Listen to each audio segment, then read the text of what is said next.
Frecuencia son las intoxicaciones y muchas veces puede ser alimentos, medicamentos e incluso drogas. Pero ¿qué hacer frente a una intoxicación en casa?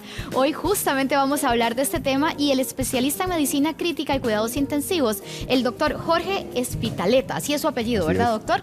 Nos acompaña esta mañana y nos explica. Doctor, muy buenos días. Buenos días, ¿cómo estás? Bien, gracias a Dios, doctor. Y queríamos iniciar justamente con la comida, que yo diría, no sé, me lo dice usted, que es una de las más frecuentes. ¿Y qué tiene una comida que me pueda llegar a mandar al hospital por una intoxicación, doctor? Probablemente hay un gran grupo de comidas que hay que tener mucho cuidado en su manipulación. Probablemente los derivados de los lácteos, los mariscos, pescados, etcétera, etcétera, son muy delicados en su manipulación y esto pueden contaminarse de manera muy rápida y hacer que tengamos una intoxicación alimentaria. Pero en general, casi que cualquier grupo de alimentos, si no se manipulan de manera adecuada, pueden hacer que vayamos al hospital por una intoxicación alimentaria. Tenemos que tener cuidado, siempre por eso oímos que cuando hay eventos masivos o algunas situaciones importantes, Ay, sí. Sí, doctor, algunas situaciones importantes, hay vigilancia por el Ministerio de Salud para estar seguros de que la manipulación es adecuada en ellos. ¿Y hay algo que nosotros podamos ver, oler, o, verdad, para evitar intoxicarnos en casa o frente a una situación como esta de lugares con mucha gente, verdad, y mucha comida? Obviamente es muy complicado porque cuando ya vemos algo que está pues en no buenas condiciones o tiene un olor que no es el normal, pues uno siempre tiende a no consumirlo. El problema es cuando no sabemos esto, el tiempo va a variar mucho y lo hemos consumido.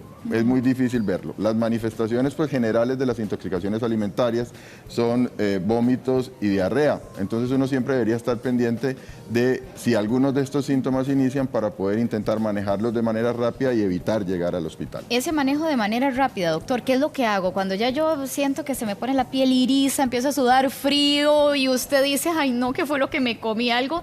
¿Qué hago yo en casa para no tener que llegar hasta el hospital, doctor? Lo más importante en los adultos y mucho más importante aún en los niños es la hidratación. Entonces, normalmente el organismo tiene mecanismos de defensa y uno de esos mecanismos de defensa va a ser las deposiciones diarreicas. Entonces, dependiendo de la cantidad que sean y de la frecuencia con que sean, lo que tenemos nosotros que hacer es ingerir líquidos que contengan ojalá electrolitos, que sean líquidos que son especializados para esto. A veces intentamos utilizar medidas caseras como tomar refrescos gaseosos o carbonatados que definitivamente no se deben utilizar en estos casos. Hay líquidos especiales que tienen componentes de algunos electrolitos que perdemos con la diarrea y que estos probablemente sean el primer paso para evitar que nosotros lleguemos a un hospital. ¿Algún tipo de suero estamos hablando, Exactamente, doctor? los sueros de rehidratación oral vienen en sobres que se pueden preparar en casa, hay unos que ya vienen preparados y la idea es poder utilizar estos siempre y cuando tengamos tolerancia oral. Viene el segundo problema, cuando tenemos además de las diarreas tenemos vómitos.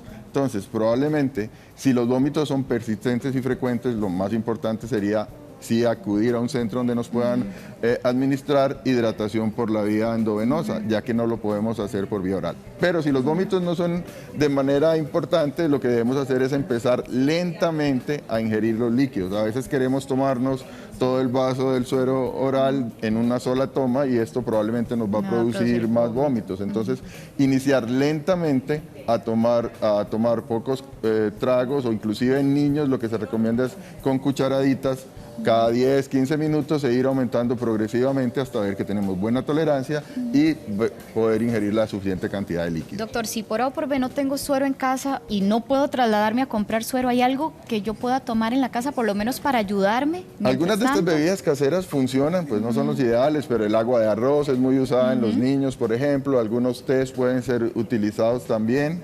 Agua, inclusive agua podría ser regular, puede ser utilizada.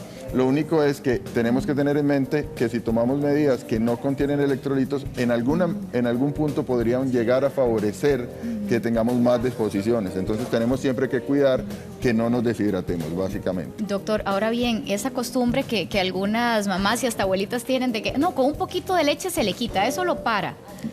¿Qué pasa con la leche? Básicamente no, la idea es no tomar ningún derivado lácteo ni ninguna bebida que tenga ni mucho azúcar ni sea carbonatada, porque lo que produce la diarrea es como un barrido rápido del intestino y perdemos la capacidad de absorber cosas. El intestino tiene como unas vellosidades que hacen que uno absorba lo que ingiere.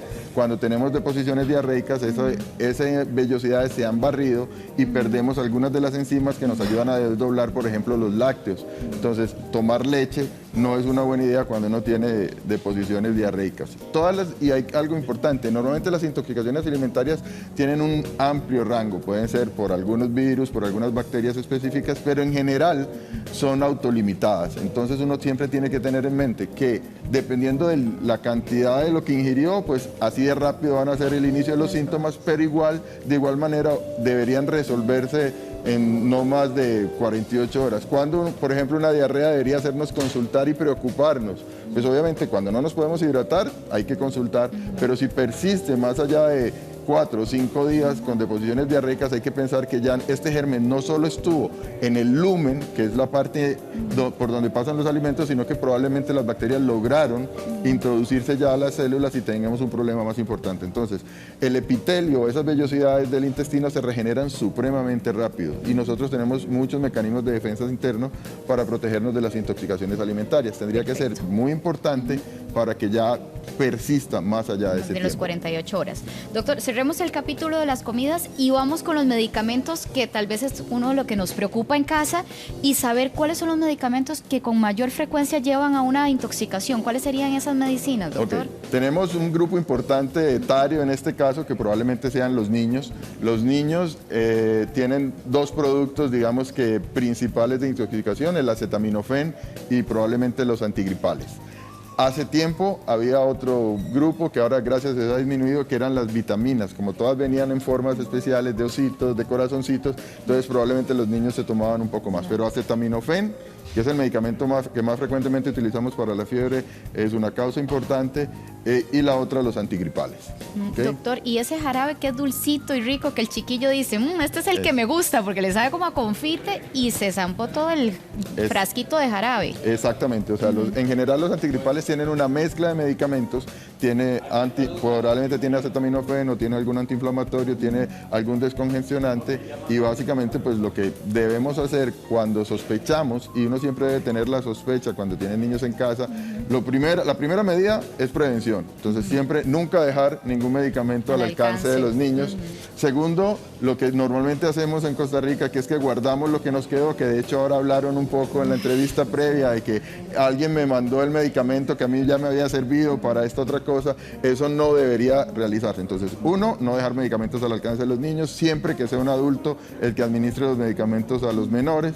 Y por último, no guardar los sobros de medicamentos. O sea, el estar guardando lo que nos quedó del tratamiento previo favorece que puedan estar al alcance de cualquier persona, o que se lo demos a una persona que no puede tomarlo. Entonces siempre hay que tener mucho cuidado. Doctor, y cuando no son medicamentos, aprovechando rápidamente, se intoxicó con los desinfectantes, el cloro, lo que se usa para limpieza, en ese momento, ¿qué hago yo como mamá cuando sé que mi chiquito se acaba de tomar algo de eso? Aquí hay que hacer una adición importante. En estos casos, cuando sospechamos que tiene un químico importante, lo más importante es no inducir vómito. Ahí no. Porque hay algunas sustancias de estos desinfectantes que lo que hacen es que queman la pared del esófago cuando pasan hacia el estómago.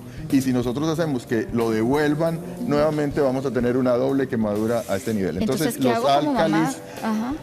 Si sospechamos que hubo ingesta de esto, lo más importante es llevarlo a un hospital. Probablemente hay algunas medidas para intentar bajar la acidez o la alcalinidad del estómago. En algunos casos sí se puede sugerir, en este caso particular, dar leche, por ejemplo, pero si hay sospecha de ingesta, lo que tienen que hacer es llevar al niño rápidamente a un centro y llevar lo que sospechan que se tomó, porque además cada uno de los elementos de limpieza tienen algunas situaciones particulares y específicas con las cuales hay que tratarlos, pero no inducir vómito. No inducir vómito. En este caso sí no se debería inducir vómito. Ok. Ahora, porque es que uno generalmente cuando piensa en una intoxicación, lo primero que se le viene a la mente es meterle el dedo y ponerlo a vomitar para que expulse esa sustancia que acaba de ingerir. ¿En este caso particular? En este caso particular preferimos no inducir vómitos porque el riesgo de que volvamos a producir una quemada a nivel interno, en el esófago, por el vómito, vamos a tener todavía más problemas. ¿Okay? Entonces, en estos casos, como no sabemos cuál es exactamente, ni podemos dar una información general de este sí o este no le inducimos, mejor llevar la sustancia, la botella siempre con los papás, llevar y que se atiende rápidamente. Ok, doctor, ¿por olores puede producirse algún tipo de intoxicación cuando vemos familia que se trabaja con agroquímicos, sí, que los chiquitos se metieron a la bodega? De hecho, los agroquímicos tienen muchas vías de absorción. Entonces, la vía inhalatoria es una vía importante, la vía tópica es otra vía importante. Entonces, cuando se tocan los químicos, se pueden absorber y dan manifestaciones de intoxicación. Dan picazón, se les irrita la piel en el caso de que sea tópico. La irritación, digamos, es el paso inicial, pero cuando ya hay, digamos, absorción a nivel interno, da manifestaciones sistémicas, da sudoración, puede dar diarrea, sobre todo estamos hablando de algunos agroquímicos específicos que sirven para la fumigación. ¿Se me puede llegar a desmayar un chiquito, a desvanecerse? Claro que sí, o sea, alteración del estado de conciencia, náuseas, vómitos, diarrea, sudoración. Si uno le ve los ojos a estos pacientes, las pupilas, el puntito negro, no, inicialmente están muy puntiformes, sobre todo si es un tipo específico, como por ejemplo el que utilizamos típicamente para fumigar, para moscas y zancudos. Eso produce pupilas muy pequeñitas, pero produce sudoración, produce vómitos, diarrea, aumento de secreciones, de hecho produce mucha salivación, por ejemplo. Doctor, ¿y si es en el ojito, que le cae algo? La medida más importante en el ojo, sí, definitivamente es lavado con agua abundante, ojalá agua pura, coger agua de una botella y lavar abundantemente para que se salga. Normalmente en el ojo no hay mucha cantidad que quepa, todo lo botamos por lágrimas, pero sí hay que lavar de forma abundante, con agua. Y rápido, aquí siempre hay que actuar rápido. De hecho, normalmente en las empresas donde pueden suceder este tipo de accidentes hay unos dispositivos especiales que la persona pone la cara contra estos y lo lava específicamente Doctor, con agua. Los chiquitos que nosotros decimos rabiletas, que pasan toque y tome y chupe, y ahora, por ejemplo, hay que muchas plaquitas, que muchas cositas para los zancudos. Si encuentro a mi niño pequeño chupándose una de esas plaquitas, mordiéndola... Lavarlo abundantemente. O sea, lavar las manos, intentar lavarle, porque se absorbe, inclusive quitar la ropa, porque en la ropa puede quedar impregnado algunas de estas sustancias y debería bañarlo también. Sí, de hecho es una de las medidas que hacemos en los hospitales cuando el paciente llega y sospechamos un tipo de intoxicación de este tipo, los bañamos, o sea, quitamos toda la ropa y se bañan para evitar la absorción por cualquier parte del cuerpo, o sea, se puede absorber desde la punta del pelo hasta el pie. Uf, por Dios. Algunos otros de los medicamentos para salirnos 2 minutos en adultos, probablemente hay que pensar en adultos los antidepresivos. Las personas que toman antidepresivos, que normalmente es frecuente, estos pacientes sí deberían, o sea, si nosotros sospechamos y encontramos que el blister está vacío cuando ayer lo habíamos visto lleno de el pastillero está vacío cuando ayer lo habíamos visto lleno, pues debemos sospechar porque este da unas manifestaciones que probablemente no son tan floridas como estas intoxicaciones, pero sí pueden dar manifestaciones graves cardiovasculares y el paciente debe ser llevado de manera urgente a un sistema La premisa aquí es siempre rápido. Sí, rápidamente. Doctor, pasemos al capítulo de las drogas, doctor. Si en una fiesta familiar a veces el muchachito se tomó un poquito de más, ¿qué hacemos? Porque se intoxicó con el licor y tal vez no estaba acostumbrado a tomar. Probablemente la más frecuente, el alcohol tiene un metabolismo y una manera de absorberse muy rápido, y cuando la gente no está, digamos, acostumbrada a tomarlo, todavía peor. La absorción del alcohol se da de manera gástrica en un 30-40%, el resto del porciento en el intestino. Si el paciente no está acostumbrado, básicamente hay 2 cosas que podemos hacer rápidamente. Uno, hidratación, intentar que si no está vomitando, pues hidratar con líquidos, cualquier líquido que no sea obviamente algo que le produzca vómitos, por eso evitamos siempre bebidas carbonatadas o gaseosas, cualquier tipo de líquido. Aquí no tiene que ser suero oral específicamente como hablamos para las intoxicaciones alimentarias, sino que el tecito, el agua, aquí aplica, que no sea carbonatada, que no sea gaseoso. Que no sean gaseosos, pero abundantemente líquidos, e inclusive si logra tolerar la vía oral, o sea, si logra comer, podría también disminuir un poco esa absorción gástrica intestinal. ¿Qué le damos de comer, doctor? Algo que sea suave, que no sea irritante, o sea, un purecito, una sopita. Una sopita, cosas que lo ayuden a hidratar y que disminuyan un poco la absorción gástrica. Ok, doctor, si vamos a una droga que a uno le tendría más miedo, por ejemplo, que aquí estamos representando las famosas drogas sintéticas, que el éxtasis y este tipo de cosas, ¿cómo abordamos eso que es más peligroso? Esto es mucho más peligroso porque la alteración que pueden llevar del estado de conciencia puede ser mucho más rápida, o sea, el paciente puede quedar rápidamente inconsciente. Entonces, definitivamente, lo que ustedes deben hacer, si sospechan y la persona tiene alteración de estado de conciencia, es ponerlo en una posición que evitemos que si vomita, el vómito se vaya hacia la vía aérea. Entonces, la posición recomendada es ponerlo de lado, en general. ¿De lado cómodo? Hacia cualquier lado. Acostado de lado. Okay. Siempre con la cabeza lateral. Sí, no la típica posición cuando uno haría esto, no, generalmente. La idea es ponerlo de lado porque si tiene alteración de estado de conciencia va a ser muy difícil que logre salir. Entonces, si no logra vomitar estando de pie, probablemente eso se devuelva hacia la vía donde no tiene que irse. Entonces, hacia los pulmones. Exactamente. Entonces, acostarlo de lado es la posición de seguridad y buscar ayuda rápidamente para evitar complicaciones mayores. Perfecto, doctor. Le agradezco muchísimo su tiempo, sus recomendaciones y de verdad muchísimas gracias, doctor. Con gusto. Muy amable. Igualmente, doctor. Douglas.